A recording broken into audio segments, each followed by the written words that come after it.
Hello guys, welcome back to my channel. This is शिवानीज blog. तो आज के दिन मैं सुबह 4 बजे उठ गई थी एंड उठने के बाद मैं डायरेक्ट छत पे आई थी, जहाँ बहुत ही अच्छा सनराइज़ हो रहा था और एटमॉस्फेयर इतना प्लीजेंट था, इतना पीसफुल था कि मुझे बहुत अच्छा लगा। मैंने मेडिटेशन एक्सरसाइज वगैरह किया क्योंकि अभी के टाइम पे कंसंट्रेशन पावर इंक्रीज़ करना बहुत ही ज़्यादा ज़रूरी है। अभी के टाइम पे स्ट्रेस आना बहुत बड़ा गलती है, क्योंकि इससे आपका कॉन्फिडेंस लूज होगा और आपका माइंड पावर कंसंट्रेट नहीं कर रहा है तो आप माइनर मिस्टेक करोगे, क्योंकि अभी प्रेशर का टाइम है और इस प्रेशर के टाइम पे आपको कंसंट्रेट रहना आपके माइंड को बहुत ज़्यादा ज़रूरी है।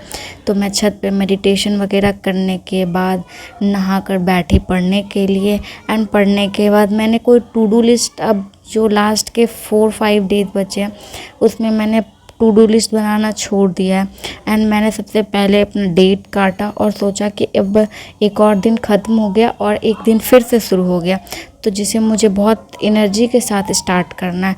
तो इस मोटिवेशन के साथ मैं पढ़ने बैठी और मैंने जैसे बताया कि मैंने कोई टू डू लिस्ट नहीं बनाया है। तो मैंने कल रात में ही सोच के रखा था कि मैं इंग्लिश की जो 6 घंटे की एक मैम की जो क्लास है वो मैराथन है। अभी के टाइम पे मैराथन क्लास देखना सबसे ज़रूरी है, क्योंकि मैराथन में जो क्वेश्चन कराया जाता है वो जो एग्ज़ाम में आपके क्वेश्चन आने वाले उससे बहुत ज़्यादा मैच करते हैं। तो इस टाइम आप मैराथन मैच वगैरह, मैराथन क्लासेस वगैरह देख सको तो देखो, क्योंकि ज़्यादा से ज़्यादा मॉक में आपके नंबर अभी कम आ रहे होंगे। पहले ज़्यादा आते होंगे, अभी मॉक में नंबर कम आते होंगे। ये मेरे साथ भी हो रहा है, आपके साथ भी होता है, ये बहुत कॉमन है, ये सबके साथ होता है कि मॉक में नंबर कम आने लगते हैं। तो इसमें डरने वाली बात नहीं है और स्ट्रेस हो जाता है, तो स्ट्रेस को रिड्यूस करने के लिए मैराथन क्लास वगैरह देखो। उससे क्या होता है ना कि आपके कॉन्सेप्ट भी रिवाइज होते हैं, क्वेश्चन भी आपको समझ में आता है, अच्छा ये है। तो मैंने 6 घंटे की वन शॉट वीडियो थी, इसे कंप्लीट एक दिन में नहीं देखी, मैंने पार्ट बाय पार्ट देखी। कभी 1.5 घंटे की एक साथ देख ली, फिर 1.5 घंटे की, फिर इस तरह से मैंने स्प्लिट करके 6 घंटे की वीडियो देख ली। जो जो मुझे रेलिवेंट लगे उसे मैंने नोट्स में कर लिया और उसे रिवाइज़ किया। बहुत सारे प्रीपोजिशन, फिक्स प्रीपोजिशन वाले जो थे उनको मैंने स्क्रीनशॉट वगैरह लेके अच्छे से रखा ताकि रिवाइज़ कर लूँ, एग्ज़ाम में अगर आए तो रिवाइज़ वगैरह हो जाए। तो सेम मैंने क्वांट के साथ भी किया। क्वांट का भी मैंने 100 अरिथमेटिक वाला जो मैराथन आया है उसे भी मैंने सॉल्व किया। तो 100 अरिथमेटिक तो मैंने नहीं सॉल्व किया, जो मुझे लग रहा था हाँ ये तो बहुत इजी है तो उसको स्किप कर रही थी। क्वेश्चन मैंने सारा पढ़ा, ये बात मैं आपको क्लियर बता दूँ, क्वेश्चन मैंने सारा पढ़ा कि हाँ ये क्वेश्चन है। कुछ लग रहा था हाँ मुझे इसे सॉल्व करना चाहिए तो मैंने उसे सॉल्व किया, कुछ मुझे इसका सॉल्यूशन देखना चाहिए तो मैंने उसका सॉल्यूशन देखा। तो इस तरह से मैंने क्वांट का देखा, मतलब अरिथमेटिक का। सेम मैंने डीआई के साथ भी किया। अभी मैं सिर्फ यही सब कर रही हूँ, मैराथन वगैरह देख लेती हूँ और साथ ही साथ मैं फुल लेंथ मॉक दिन के 2 लगा लेती हूँ। तो जिसमें से कि आज मैंने लगाया था कौन सा गाइडली का मैंने लगाया था सिलेक्शन मॉक वाला। मैं आगे आपको दिखाऊंगी कि कौन सा, मैं इसका फुल एनालिसिस वगैरह बताऊंगी आपको। फिर ये सब करना, ये मुझे करने में 2 दिन लग जा रहा था, क्योंकि फुल वीडियो एक साथ कर लेना एक दिन में पॉसिबल नहीं हो रहा था। तो 2-3 दिन में स्प्लिट करके मैंने ये सब किया, मैराथन वगैरह क्लास वगैरह दिया। और फुल लेंथ मॉक तो अभी बहुत ज़रूरी है, मार्क्स भले ही कम आए बट मॉक लगाना इम्पॉर्टेंट है।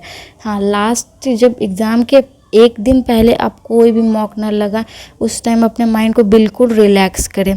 तो जब मैंने आपको स्क्रीन पे देखा है कि मैंने एसबीआई पीओ प्रीलिम्स 2026 के सारे मॉक दे रखे हैं। तो अब सिलेक्शन मॉक बचे हुए हैं, तो सिलेक्शन मॉक में मैंने 1 और 3 दे रखा था, तो 2 और 4 बचा था। तो फिर मैं डिसाइड कर रही थी मैं 2 दूँ या 4 दूँ, मैं लेवल चेक कर रही थी कि कौन सा लेवल मुझे देना चाहिए। तो फिर मैंने सोचा कि मैं अभी कौन सा दूँ, तो इजी वाला मैंने सोचा और मैंने मॉक नंबर 4 सेलेक्ट किया कि मैं वही दूंगी। तो उसे मैंने दिया। मैं इसका एनालिसिस, स्कोर वगैरह आपको वीडियो के लास्ट में दिखाऊंगी कि मेरे मार्क्स कितने बने और क्या बने, मतलब। फिर ये सब करने के बाद मैं साथ ही साथ अभी सेक्शनल मॉक्स वगैरह जो होता है वो लगा लेती हूँ मैं। 2 मॉक्स से भी ज़्यादा नहीं लगा। बहुत सारे लोग बोलते हैं 4 लगा लो, 5 लगा लो, तो उतना मैं लगाती हूँ तो मुझे स्ट्रेस हो जाता है, तो मैं अपना स्ट्रेस रिड्यूस करती हूँ। इसी वजह से मैं 2 ही लगाती हूँ। और इस टाइम एडिटोरियल पढ़ना बहुत ही ज़रूरी है, क्योंकि वर्ड्स तो एक तो आपके रिवाइज हो जाते हैं, साथ ही साथ आपके जो वो आरसी पढ़ने का है वो फ्लो नहीं टूटता। और जो आरसी में जो वर्ड्स वगैरह आते हैं, मतलब एडिटोरियल के जो पैसेज होते हैं, वो आपके एग्ज़ाम में आने के बहुत चांसेस होते हैं। इसीलिए अभी एडिटोरियल पढ़ना बहुत ज़रूरी है। आपका फ़्लो नहीं टूटना चाहिए, आपको एडिटोरियल अभी पढ़ना ही पढ़ना चाहिए। तो मैंने एडिटोरियल की क्लास वगैरह भी कर रही हूँ, और अभी किया मैंने। उसमें जो एडम्स फ्रेजेस वगैरह आते हैं उसे भी अच्छे से रिवाइज वगैरह कर रही हूँ। तो अब मैं आपको लेके चलती हूँ स्क्रीन पे, जहाँ मैं आपको अपना स्कोर एंड एनालिसिस वगैरह बताऊँगी। तो अभी हम लोग चलते हैं स्क्रीन पे, जहाँ मैं अभी आपको अपना स्कोर पे दिखाती हूँ। स्क्रीन पे आ चुकी हूँ एंड अभी मैं आपको दिखाती हूँ कि मैं जो मॉक दी थी उसमें मेरे कितने मार्क्स बने हैं। मैंने SBI PO का, जैसा कि मैंने बताया था कि मेरे SBI PO के फुल लेंथ वाले सारे मॉक कंप्लीट हो चुके हैं। तो मैंने सेक्शनल मॉक सिलेक्शन मॉक दिया, जिसमें 1-3 का तो मैंने आपको दिखा दिया था। 4 का मैं आपको दिखाती हूँ जो मैं आज दिया था। मेरे मार्क्स बने 46.5। मेरे अटेम्प्ट 59 थे, मेरे गलत हो गए इंग्लिश में, जिस वजह से अभी मैं थोड़ा इंग्लिश पे अभी वर्क कर रही हूँ। हालांकि बहुत सारी वीडियोस वगैरह मैंने देखा तो मुझे पता चला कि मॉक में जो क्वेश्चन आता है उससे एग्ज़ाम में ईजी आता है। तो मैं थोड़ा इस चीज़ को लेकर रिलीफ हूँ, बट मार्क्स थोड़े कम आ रहे हैं इंग्लिश में, मतलब मार्क्स कट रहे हैं तो थोड़ा डर लग रहा है। बट एक्यूरेसी मेरी 83 रही थी। और परसेंटाइल मैं आपको दिखाती हूँ अपने।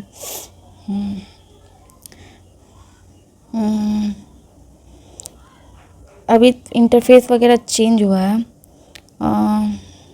21.28% से मैंने जितने लोग दिया उससे मेरे मार्क्स अच्छे बने हैं।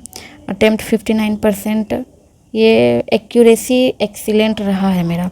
तो overall performance below cut off रहा है। परसेंटाइल मतलब 21.28% से मैंने जो भी लोग दिया होगा उससे अच्छा किया है। तो अभी क्या मैं कहूँ इस चीज़ को, क्वांट में मेरी एक्यूरेसी 90 रही, total time spend 83%, performance highlight वगैरह, मतलब अब बहुत कुछ चेंज कर दिया है देखिए, जो कि बहुत अच्छी बात है।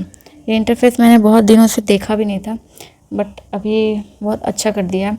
एंड अब मैं सॉल्यूशन वगैरह आपको दिखाती हूँ कि क्या गलत हुआ है। इंग्लिश में बहुत माइनर मिस्टेक्स मैंने किए हैं, जो कि अब मैं सोच ली हूँ कि अब मुझे बहुत ही ज़्यादा ही अच्छे से पढ़ना है।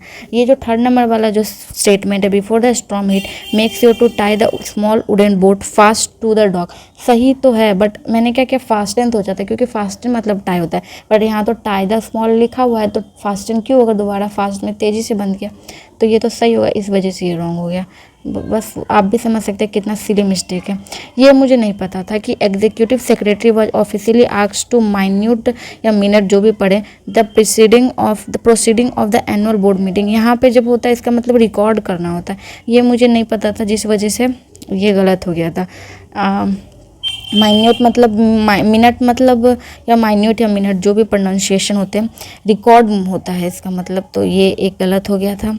इस वाले में भी बहुत ही ज़्यादा बड़ी गलती है। The weather condition for to temporary suspend होता है ना, आगे वाला वर्ड में भी हम मुझे नहीं पता या आप लोग को नहीं पता, यहाँ सस्पेंड होना चाहिए ना, इनिशिएट क्यों होना चाहिए था, तो जिस वजह से मतलब बहुत ही ब्लंडर मिस्टेक था मेरा। एंड इस वाले में तो ये तो गलत होना ही था। इस वाले में जो आप इसको बनाना हो तो आप बना सकते हैं। ये पारा जंबल तो मुझे पता ही था, मैंने लास्ट के 30-40 सेकंड बचे थे तब मैंने करने का सोचा, मुझे लग रहा था मैं फर्स्ट स्टेटमेंट तो कर ही लूँगी, जिस वजह से ये गलत हो गया। 22 इसमें स्ट्रिक्टली के साथ जो प्रीपोजिशन आता है वो प्रोहिबिट्स के साथ जो फिक्स्ड प्रीपोजिशन आता है वो फ्रॉम आता है, तो फ्रॉम यूजिंग होता है। ये फिक्स्ड प्रीपोजिशन वाले जो मैंने बताया था कि मैम के वीडियो आप देखो तो वो सच में बहुत इंपॉर्टेंट है। तो जब वो वीडियो में फिर से दोबारा जब मैंने अपना चार्ट निकाला तो उसमें वो वर्ड था, और जिस वजह से मैंने सोचा कि अब मुझे इससे रिवाइज करना पड़ेगा। स्ट्रिक्टली के साथ फ्रॉम आता है, तो जिस वजह से प्रोहिबिट्स के साथ फ्रॉम आता है, तो जिस वजह से ये रॉन्ग हो गया। 25 में लुकिंग फॉरवर्ड टू के साथ बाद जो भी आता है वो नाउन आता है, प्रोनाउन या जिरेंड आता है, तो यहाँ पे लॉन्चिंग होगा, ना कि वर्ब होगा लॉन्च। तो आप देख सकते हो नाउन प्रोनाउन या फिर जिरन, ये मैम के वीडियो में भी है, आप जाके चेक कर सकते हो। ये तो बहुत माइनर मिस्टेक है, one of the scientist who have ना होना चाहिए। और मैं क्या बताऊं, हम मुझे समझ में ही नहीं आ रहा मैं कितने इतनी बड़ी सिली मिस्टेक मैंने क्यों कर दी, जबकि मुझे ये करनी ही नहीं चाहिए थे। क्वांट में मेरे एक गलत, ये कैलकुलेशन एरर है। मैंने जब दोबारा बनाया तो मुझे पता चला कि मैंने 500 लिख लिया था, जबकि वहाँ 200 होना चाहिए था, तो ये उस वजह से गलत हो गया। तो इसलिए मिस्टेक्स हैं। एंड इसमें क्लिनिक, मैंने क्या किया था, ऑफिस एंड लाइब्रेरी पढ़ लिया था, इसको ऊपर पढ़ लिया था, जिस वजह से ये गलत हो गया। क्लिनिक था, मैंने ध्यान ही नहीं दिया, जिस वजह से ये गलत हो गया। और ये तो सिली मिस्टेक है। फर्स्ट वाला सही था, जबकि मैंने कौन से फेज में मेरा दिमाग था पता नहीं, ये वाला गलत हो गया। तो ये सिली मिस्टेक्स वजह के कारण मेरा 46.5 बना, वरना तो मेरे 52 तो पक्का ही बनते। हाँ, और मेरे एक DI भी, मेरा जो क्वांट है, मैं आपको क्वांट में बताती हूँ। ये वाला जो एक DI है, मैं क्वांट में आपको दिखाती हूँ। हाँ, ये वाला जो DI है अल्फ़ा बीटा, इसमें ऊपर लिखा हुआ है, और उस टाइम पे मुझे दिख ही नहीं रहा था कि हाँ इस पे लिखा हुआ भी है।